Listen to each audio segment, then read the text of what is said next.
ഇന്ന് രാവിലെ എഴുന്നേറ്റ് വന്നത് തന്നെ യൂട്യൂബിൽ ഒരു പൊതിച്ചോറിന്റെ ഷോർട്സും കണ്ടോണ്ടായിരുന്നു.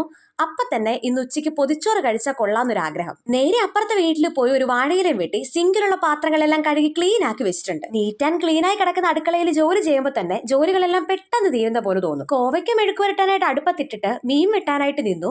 പിന്നെ എന്തൊക്കെ കറികളുണ്ടെന്ന് പറഞ്ഞാലും ഉള്ളിയും മുളകിനോടുള്ള പ്രിയം അന്നും ഇന്നും എന്നും എനിക്ക് ഒരുപോലാണ്. അങ്ങനെ ചോറും കറിയൊക്കെ റെഡിയാക്കി നേരത്തെ വാഴയില വാട്ടി ചൂട് ചോറ് വാഴയിലോട്ട് ഇട്ടിട്ട് കോവയ്ക്ക മെഴുക്കുവരട്ടി എനിക്ക് കുറച്ചധികം ഇഷ്ടമായതുകൊണ്ട് കുറച്ചധികം പൊതിച്ചോറിലോട്ട് വെക്കുന്നുണ്ട്. പിന്നെ പൊതിച്ചോറിന്റെ ഹൈലൈറ്റ് ആയിട്ടുള്ള ഉണക്ക ചെമ്മീൻ ചമ്മന്തിയും മുളക് ചാലിച്ചതും നല്ല എരിവും പുളിയും ഉപ്പൊക്കെ പാകത്തിനുള്ള പാവയ്ക്ക അച്ചാറും ഒരു കഷ്ണം മീൻ വറുത്തതും മുട്ട വറുത്തതും കൂടെ വെച്ച് കഴിഞ്ഞാൽ പൊതിച്ചോറ് സെറ്റ്. ഇനി ഇല പൊട്ടാതെ ഇങ്ങനെ മടക്കി കെട്ടി 1 മണിക്കൂറെങ്കിലും മിനിമം കീപ്പ് ചെയ്തിട്ട് വേണം ഇത് കഴിക്കാനെങ്കിലും എനിക്ക് അത്രയ്ക്ക് അങ്ങോട്ട് ക്ഷമയില്ലാത്തത് കൊണ്ട് ഒരു അരമണിക്കൂറെങ്കിലും വെച്ചോ എന്നുള്ള കാര്യത്തിൽ ഡൗട്ടാണ്. പിന്നെ എന്തൊക്കെ പറഞ്ഞാലും വാട്ടി ആ വാഴയിലിൽ ഇരിക്കുന്ന ചോറിന്റെയും കറിയുടെയും ടേസ്റ്റ് ഒന്നുകൂടെ എൻഹാൻസ് ചെയ്യത്തേ ഉള്ളൂ. എല്ലാ കറികളും കൂടെ കൂട്ടിക്കുഴച്ച് ദാ ഇതുപോലെ ഒരു സ്വർഗം മാമാ സ്വർഗം.